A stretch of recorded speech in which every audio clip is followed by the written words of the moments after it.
La idea un poco, ingresando en el Encuentro Nacional de Instaladores, que obviamente sos invitado siempre, es empezar a tocar temas de nuestra profesión, pero no con un disertante que hable y que los demás escuchen. Un poco interactuar entre todos en esto y hablar de lo que son, cómo está nuestra profesión hoy y el control de las instalaciones eléctricas que muchas veces aparecen en los grupos, en los foros, que es lo que está faltando.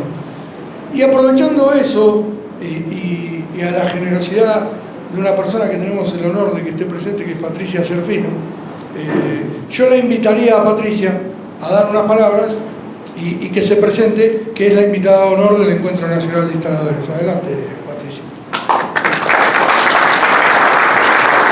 Gran charla la del año pasado, cuando fue toda la semana de charlas, una gran charla. Bueno, hola, pero no sabía que era la invitada de honor, mamma mía.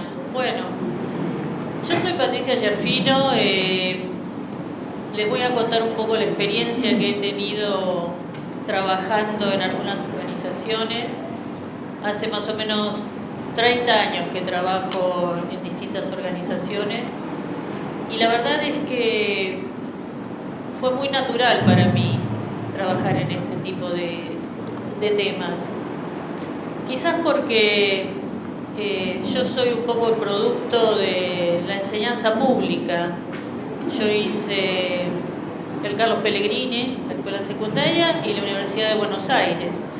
Y me pareció que está bueno devolver un poco a la comunidad lo poquito que uno puede aportar o lo mucho, depende del caso. Así fue como entré a trabajar en Cadime. Yo vendo material eléctrico para industrias, control industrial, y era lo lógico pertenecer a la Cámara de Distribuidores. Así que más o menos en el año 92 comencé a trabajar en Cadime. Y lo que son las cosas, había un seminario de seguridad eléctrica en el Centro Argentino de Ingenieros. Y bueno, me preguntaron si podía asistir. Obviamente fui, y a partir de esa reunión en ese seminario se gestó APSE. Ustedes evidentemente deben conocerlo, espero que con algún buen recuerdo, no que les haya costado algún dolor de cabeza. Sí, hubo dolor de cabeza, pero fue productivo. Gracias, eso es lo que esperábamos, no el dolor de cabeza, pero sí que haya quedado algo productivo. APSE fue, digamos, un experimento que se inició con muy buenas intenciones y que necesitaba pulirse. Y que quizás también la sociedad no estaba tan acostumbrada a este tipo de organizaciones y a este tipo de control. Así fue como trabajaba en mi empresa, trabajaba en Cadime, trabajaba en APSE. Hasta que APSE se empezó a relacionar con organizaciones internacionales. Y así fue como APSE, luego de encuentros, luego de evaluarlo, terminó afiliándose a FISUEL, Federación Internacional de la Seguridad para los Usuarios de la Electricidad, con sede en París. ¿Qué es FISUEL?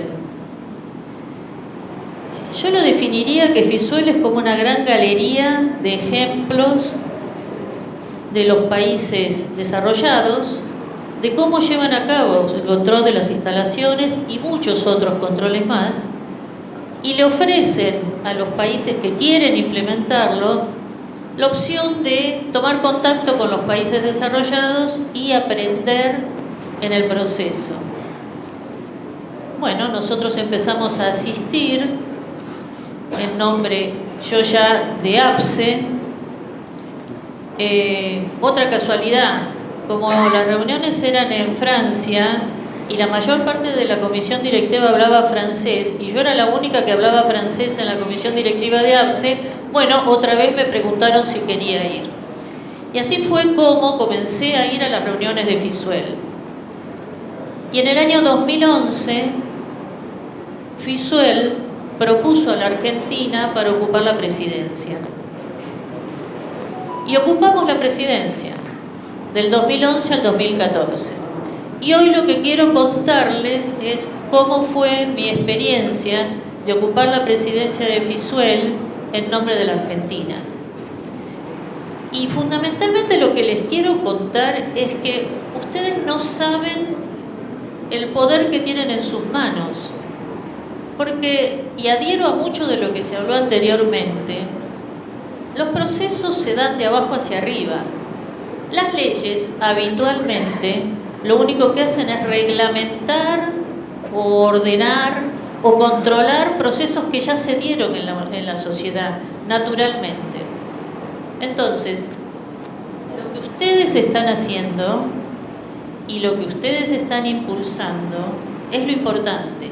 En algún momento, indefectiblemente, con más trabajo, les puedo asegurar que con mucho trabajo, pero seguramente va a llegar a ser una realidad a los efectos legales, a los efectos constitutivos, a los efectos normativos. Pero lo que ustedes hacen es el germen. En mi época de APSE, yo estuve 20 años trabajando en APSE, y yo he visto los conflictos que a veces se generaban entre los inspectores, entre los instaladores. He visto instaladores grandes que decían, ustedes no me van a venir a decir a mí cómo se hace una instalación. Y resulta que sí se le podía decir algunas cosas de cómo se hacía la instalación. Entonces, fundamentalmente hay que partir de una base que todos necesitamos aprender en el proceso y toda la vida, y que ser matriculado, habilitado y controlado forma parte del sistema. ¿Que APSE tuvo errores? No me cabe duda. De hecho, yo muchos los he registrado y los he hablado internamente en APSE. Pero APSE era un organismo colegiado. Era un organismo de segundo orden. O sea, los representantes que ahí estábamos representando cámaras u organismos. Entonces, cada vez que se decidía algo, había que darse vuelta, ir a la cámara correspondiente y defender el punto y ver qué es lo que la cámara te avalaba. No siempre se podía hacer las cosas que uno deseaba hacer dentro de APSE, porque había que tomar el equilibrio que implica un organismo colegiado. Pero bueno, ¿qué es lo que...? Vamos a repasar algunas cosas. ¿Cuáles eran los conceptos fundamentales? Tenemos una sociedad cada vez más demandante de energía. Ni que hablar de lo que nos pasó en la pandemia. Necesitábamos todos de algún modo contactarnos. Todos necesitamos tener una computadora. El Zoom pasó a ser parte de nuestra vida. Entonces, la demanda energética cada vez es mayor. Contrariamente, en los últimos años ha habido una proliferación de material no conforme increíble. Bueno, hay que luchar contra ese material. Después, otra de las normas que tenemos que tomar en cuenta. Estamos defendiendo el trabajo local. Cuando hablamos de un sistema de control, estamos dando para trabajar a un montón de profesionales o instaladores con todas las categorías posibles, y estamos aplicando materiales también nacionales. Esos materiales nacionales también dan trabajo. Entonces, sí tenemos un sistema normativo que sí tenemos instaladores que sí conocen su capacitación y sus reglas del arte, y si tenemos material conforme. Ese es un banquito de 3 patas que se autosostiene, y eso era lo que en ese momento se intentó hacer con APSE. Yo lo que les quiero contar es cómo es afuera, qué es lo que está pasando. Muchos de los países, me corrijo, todos los países desarrollados tienen algún sistema de control, de instalaciones nuevas y de instalaciones preexistentes. Por ejemplo, me traje el machete para no equivocarme. A ver, instalaciones preexistentes, control de esas instalaciones, periódicos. En Japón, cada 4 años se verifica toda la instalación. ¿Qué se hace? Se agrega un pequeño importe en la factura de la energía y ese importe multiplicado en esos meses de esos 4 años cubre el costo de la verificación del instalador. Entonces, todo el mundo sabe que a los 4 años alguien te va a tocar la puerta y tenés que permitir el acceso. Obviamente tocar la puerta es una forma de decir, sino que se coordina una visita y viene el verificador a controlar la instalación. Pero voy a hacer una salvedad. En Japón hay otra periodicidad. Todo lo que son guarderías, jardines de infantes, colegios, residencias para adultos mayores, etc., la verificación es anual. Una vez por año se verifica. ¿Por qué es esto? Porque las estadísticas dan que en los dos extremos de la vida se dan la mayor cantidad de accidentes eléctricos, por motivos obviamente distintos. En el caso de los niños, por no tener medida del peligro que están corriendo o por su baja estatura. ¿Alguna vez alguno de ustedes lo hizo? Porque yo lo hice. Cuando tuve mi primer hijo lo hice. Anduve en 4 patas por mi casa. ¿Saben por qué lo hice? Porque quería ver lo que iba a ver el bebé cuando gateaba. Y me encontré con algunas cosas, no solamente cosas de instalación eléctrica, lavandina a la mano del bebé, zapatillas, tomas con adaptadores que caían en tándem. Bueno, eso es lo que pasa con un niño en una casa. ¿Qué pasa con los adultos mayores? No tienen los reflejos cognitivos de antes, no escuchan, se ponen muy cerca de un calefactor, utilizan indiscriminadamente los electrodomésticos y los dejan encendidos. Esos son causales de accidentes que terminan en incendios, pero de origen eléctrico. Por eso es que en Japón se toman los extremos de la vida para tener una verificación con una mayor periodicidad. Hay otros ejemplos. En Corea es cada 3 años, la verificación de instalaciones preexistentes, siempre, ¿no? Taiwán, una vez por año. Bélgica, 25. ¿Pero por qué 25? Porque se toma una verificación a los 25 años, o bien, si el inmueble se vende antes de los 25 años, se vuelve a hacer una verificación y se adjunta con toda la documentación que se le debe entregar al escribano. Indonesia 15, Suiza 20. Hay otros criterios, hay otros países que tienen criterios que dependen no de la periodicidad, sino de acontecimientos. Por ejemplo, en Alemania, cuando hay un contrato de alquiler de una cierta cantidad de años, se debe hacer una verificación de la instalación cuando se cambia el inquilino. ¿Se imaginan acá lo que podríamos hacer? Sería terrible. No solamente que no hay contrato de alquiler, sino que sería muy complicado. Pero bueno. En Bélgica, ya lo dije, el cambio de propietario. En Francia y en Portugal, cuando el inmueble cambia de dominio, o sea, cambia de propietario, o bien cuando hay un cambio de potencia dentro de lo solicitado. A ver, ¿qué es lo que le quiero mostrar con esto? En realidad el control de las instalaciones es una realidad en la mayor parte de los países. Y nosotros lo veíamos cuando trabajábamos en Fisuel. Les cuento cómo trabajaba, cómo era mi trabajo durante esos 3 años. Había 2 eventos anuales, uno era la asamblea anual y el otro era el foro técnico. Se buscaba que la asamblea anual y el foro técnico se hiciesen en continentes diferentes. ¿Por qué? Porque la realidad de los continentes es totalmente diferente. No es lo mismo que lo que podemos hablar en Europa que lo que podemos hablar en África. Entonces, lo que se buscaba era que los especialistas vayan recorriendo distintos continentes y distintos países para ir mostrando cuáles eran las posibilidades de ayuda en cada uno de esos países.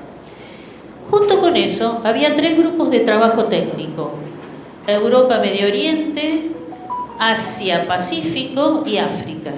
Esos 3 grupos de trabajo elegían temas específicos de sus miembros, de sus países vecinos o propios, y se trabajaba en desarrollar algún tipo de paper, de información técnica, durante todo el año en forma remota.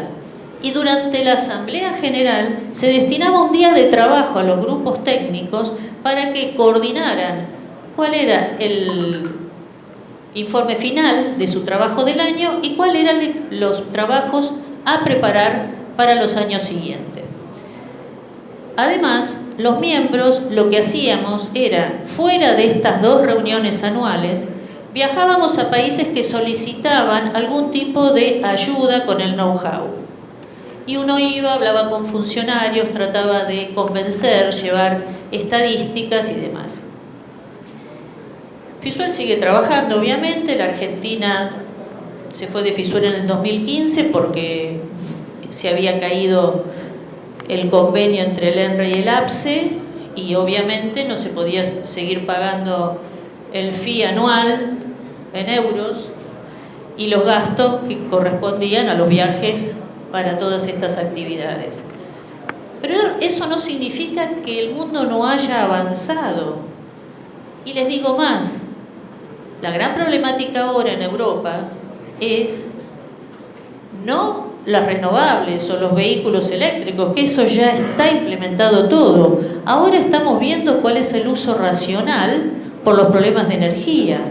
Entonces, si quieren, métanse en internet y busquen Superbono 110, Italia. Italia emitió una cantidad de bonos, obviamente respaldados por la Unión Europea, para readecuación de las instalaciones. ¿En qué consiste? Aislación, cambio de ventanas, cambio de calderas, colocación de paneles fotovoltaicos. ¿Qué es lo que se busca con eso?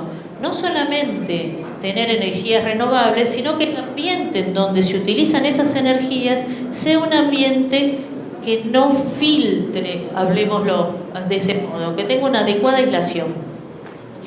Pero, ¿qué le ofrecen al propietario? El 110% del costo de la renovación. O sea, si te adherís a este plan, hasta terminás recibiendo dinero. ¿Cuál es el objetivo? Obviamente, tener un uso más racional de la energía y también tener menos emisión, que eso es lo que está preocupando en este momento en el mundo. Nosotros estamos un poco lejos de todo eso. No pensamos en adecuar las instalaciones para las energías renovables. No tenemos ni en sueños todavía adecuar la instalación para los autos eléctricos y menos aún reducir la emisión. Pero eso no significa que no tengamos que llegar a eso. Entonces, me parece interesante simplemente revisar todos este tipo de temas para que ustedes vean que su trabajo y su capacitación no es inútil, que tiene un sentido, que tiene un fin y que las cosas en algún momento van a cambiar. En este momento estamos con el país en algunos problemas y lamentablemente el costo de la energía tan bajo para los residenciales implica que la gente no toma conciencia de la importancia del uso racional, ni tampoco de hacer inversiones. En Francia había un plan de adecuación de instalaciones a nivel fotovoltaico que tenías un crédito blando a nivel bancario y desgravación impositiva. Y la tasa de retorno de la inversión era aproximadamente 13 años. ¿Por qué? Porque la energía que vos le retornabas a la red la red te la pagaba más cara que la que te cobraba. Entonces, si vos eras prolijo y usabas el lavarropa los sábados a la noche o los domingos a la mañana y planeabas tus consumos de energía inteligentemente, terminabas haciendo una diferencia y tu tasa de inversión tu tasa de retorno cada vez era más corta. ¿Qué es lo que se hace? Yo participé de una clase en un instituto de capacitación de instaladores en París. París tiene un problema muy serio que es el control de las fachadas. No se puede hacer muchas modificaciones porque todo está considerado monumento histórico y demás. Entonces, lo que había en el último piso, había una recreación de los diferentes techos que había en la capital y cómo se podían instalar paneles solares ahí. Cómo se podían instalar ventanas que eran paneles fotovoltaicos. Eran translúcidos, no eran transparentes, pero eran ventanas al fin. ¿Por qué? Porque se trataba de aprovechar la mayor cantidad de superficie como para tener una mayor captación. Entonces, a ver, voy a usar una palabra que está de moda. Los quiero empoderar. Ustedes tienen el oficio, conocen a la gente, conocen al cliente. Es verdad que hay que capacitarse en normativa, en materiales. Es verdad que hay que utilizar elementos de seguridad, sí. Pero ustedes tienen algo importante.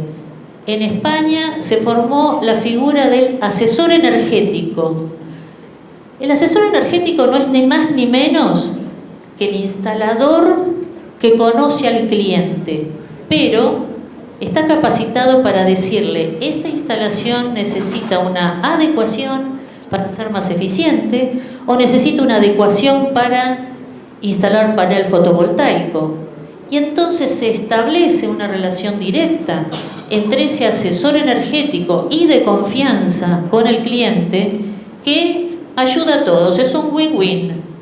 ¿Por qué? Porque el cliente se siente respaldado y confía, el instalador obtiene mayores trabajos por realizar y obviamente la compañía de energía tiene menor consumo. Ahora, hay que trabajar bien, hay que trabajar honestamente. Es verdad lo que creo que fue Daniel que lo dijo, el hecho que existan los reglamentos y demás y que uno no los conozca no significa que uno no tiene que trabajar como corresponde. Uno tiene que trabajar como si lo estuviese haciendo en su propia casa y que la instalación la estuviese usando sus propios hijos. Yo les puedo ahora, si quieren, responder todas las preguntas y las inquietudes, pero les voy a dejar una frase, porque yo también hubo días que me fui a mi casa decepcionada. Cuando quería hablar con algún funcionario, tocábamos la puerta y nos atendía el asesor número 18, que era abogado, que no entendía nada. Era frustrante también. Es verdad que a veces las sociedades no están preparadas para recibir esa información. Y de hecho, toda la experiencia que yo obtuve en Fisuel no se la pude transmitir a nadie, porque a nadie le interesó. Entonces, hubo días que yo también me fui a mi casa decepcionada, pero tengo una frase y que la tengo sobre mi escritorio, y cuando las cosas no salen bien, que bueno, a veces últimamente no siempre salen bien, la leo y se las dejo a ustedes. Es de la Madre Teresa y dice: a veces sentimos que lo que hacemos es tan solo una gota en el mar, pero el mar sería menos si le faltara esa gota. Así que acuérdense, todos ustedes son una gota, cambian la realidad, le cambian la realidad al cliente que le trabajan, le cambian la realidad a ese inmueble, porque va a ser un inmueble que después va a ser más seguro.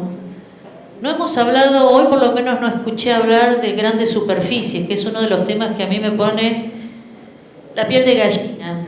¿Por qué? Porque los llamados grandes superficies, shopping, cines, clubes, en fin, todo lo que es gran concurrencia de público, no siempre están bien controlados. Y los que tenemos hijos adolescentes o adultos jóvenes, póngase a pensar la cantidad de horas que un adulto joven o un adolescente pasa dentro de estas instalaciones. Es mucha la cantidad de horas que comparte. Y la verdad es que ante un siniestro son trampas mortales. No sé si se acuerdan, no hace muchos años, un shopping en Paraguay que se incendió. Hablemos también, ¿cómo? Bueno, sí, no fue grave, felizmente, el shopping. Exactamente. No hemos tenido un cromañón eléctrico, pero te puedo asegurar que hay algunos lugares que están preparados para ello. Lo vimos en balcón. ¿Cómo? Lo vimos en balcón. Bueno, a ver, podemos tener infinidad de problemas. Lo que pasó en 11, está bien, no se sabe exactamente si fue la batería, si fue el monopatín y demás, pero ¿cuál fue el resultado? Una tragedia. Pero si pongámosle, tenemos la suerte, la electricidad ese día nos dio una chance y no hubo ninguna pérdida humana, pero se nos quema toda la casa. ¿Cómo hacemos? ¿Cómo hacemos después de eso? Entonces, vuelvo al tema de hacer las cosas bien. Ustedes tienen algo poderoso, úsenlo bien, úsenlo responsablemente. Y yo también sé que cuando la gente que está capacitada y que trabaja correctamente y utiliza materiales adecuados, pasa un presupuesto, siempre hay alguno que va por la banquina y pasa un presupuesto mucho más bajo. Pero sean corporativos, capacítense y defiéndanse entre ustedes. O sea, el trabajo bueno se tiene que pagar y no se tiene que andar, discúlpeme, pero una persona que tiene que hacer una adecuación eléctrica y está pichuleando un presupuesto, no tiene idea del riesgo que está corriendo. Y sabemos que hay mucha gente improvisada. Les voy a contar una anécdota personal. Hará como 25 años hice una reforma en una casa que tengo en las afueras de Buenos Aires. Le dije al electricista, yo te traigo, se imaginan, yo te traigo todos los materiales. Vos no te preocupes, vas a tener materiales de sobra. Yo te traigo todo. Le llevé unas cajas en ese momento era Pirelli, Prysmian, normalizado, los colores correspondientes. Le dije, por favor, respetá los colores, respetá la tierra y obviamente haceme un tablero con toda la indicación correspondiente. Ok, todo muy bien. Vi que le había sobrado bastante conductor. Digo, ¿cómo economizó? No pasaron 2 o 3 semanas. Un día con mi marido, obviamente él arriba de la escalera y yo abajo, dando indicaciones, estábamos poniendo un ventilador de techo. Y mi marido me dice, pero el conductor, el color, que mi marido es contador, o sea que no utiliza los términos coloquiales. Che, el color del cable que llega no es el mismo que está en la caja. ¿Cómo puede ser? Bueno, vamos a hacer la prueba. Digo, vamos a agarrar la cinta métrica, la cinta de electricista, vamos a atar la pasacable, la vamos a tirar el cable y después vamos a volverlo a pasar. Estaba unido en el medio, con 2 colores diferentes. Díganme ustedes, eso es una maldad. Es una maldad. Porque si el conductor lo tenía claro, él no pudo a lo mejor ganar el pesito en comprar el material porque se lo había llevado yo. Pero eso es una maldad. No se hace, ¿para qué? Nunca más, obviamente, lo llamé y a todo el mundo que conocía le dije lo que era. Entonces, ¿esa es una buena propaganda? No, a ver, hay que hacer como decía mi abuela, hay que portarse bien siempre, porque uno no sabe con quién se encuentra después. Entonces, trasladémoslo a la ética de la actividad. Tratemos de hacer las cosas lo mejor posible. Y cuando uno no puede hacerla, explicarlo y decirlo. Eso no te convierte en peor profesional, te convierte en un profesional responsable. E insisto, hagan la instalación como si fuese para sus hijos o para sus nietos. Bueno, si quieren, estoy abierta a las preguntas. Expliqué todo muy rápido lo de FISUEL, fue mucho trabajo. Había que comunicarse con un montón de países, con idiosincrasias diferentes, con idiomas diferentes. El presidente que me sucedió era japonés, o sea que teníamos 11 horas de diferencia cada vez que teníamos que hablar. Era una complicación, pero fue un trabajo fantástico y conocí a gente maravillosa. Y lamentablemente APSE utilizó un montón de recursos para que yo represente a la Argentina y aprenda, y no pude enseñárselo a nadie. Bueno, gracias.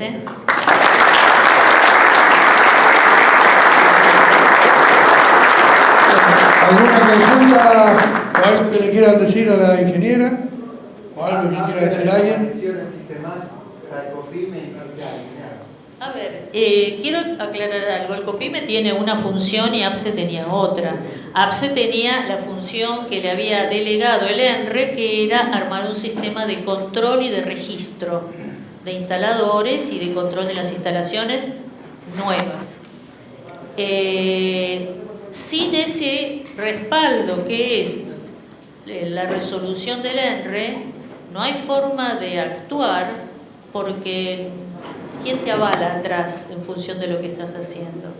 O sea, APSE es como un germen que quedó ahí, una semilla que tiene todo el know-how y que podría despertarse si el Estado decide hacer un control de instalaciones, porque está toda la experiencia, lo bueno y lo malo, pero había también muchas cosas buenas que se podrían haber perfeccionado desde ya, y eso era solamente para las instalaciones nuevas. El COPIME... Perdóname. Él más que nada, no sé quién fue que hizo la pregunta, Sí. se refería, viste, la época de APSE, las certificaciones las generaba APSE, Sí. hoy las está generando el COPIME. Está Él bien. se refería... Perfecto. ¿Hace alguna verificación? No, vos garantizás que lo que me dice es verdad. ¿Hace alguna verificación? Te lo vuelvo a preguntar. Ya está.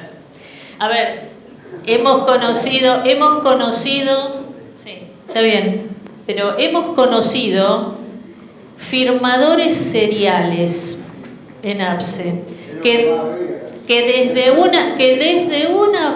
una mesa de café firmaban todas las DCI, nunca habían ido. Les cuento algo, una vez hubo una denuncia en APSE, se fue a hacer la verificación. ¿Saben dónde estaba el tablero seccional? Debajo de la pileta de la cocina.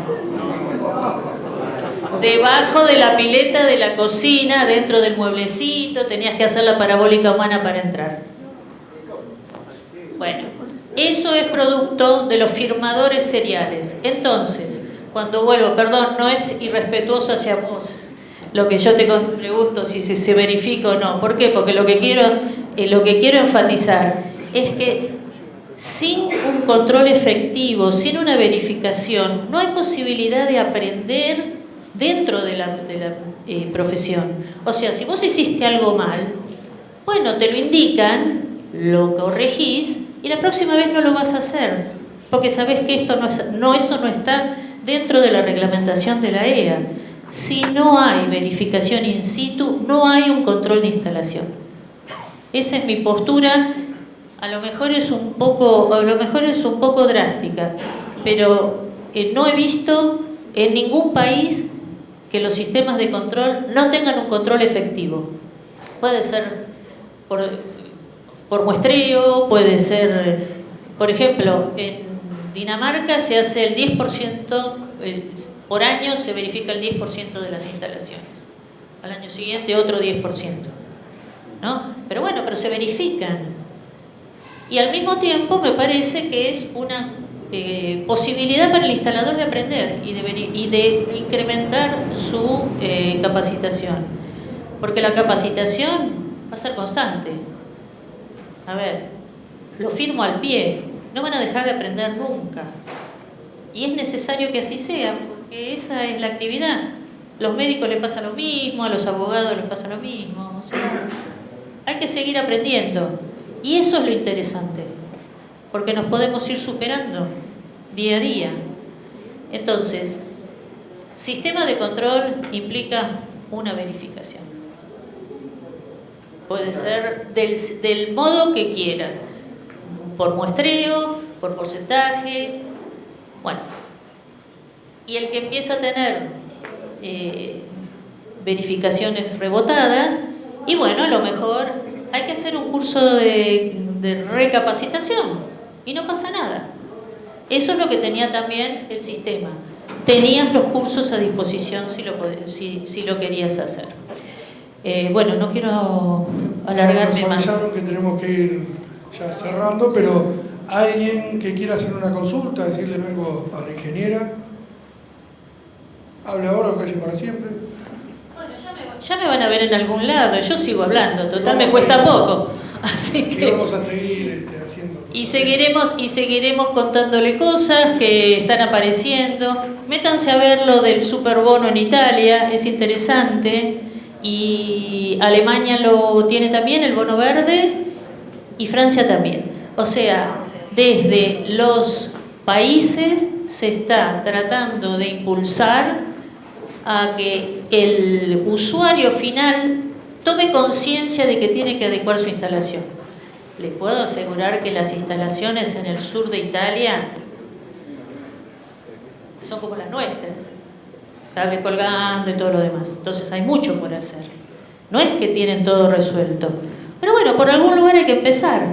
Bueno, ya va a venir la ola nuestra la que nos corresponda y vamos a poder empezar a verificar las instalaciones. Bueno, gracias, felicitaciones por el Día del Instalador y gracias por la invitación.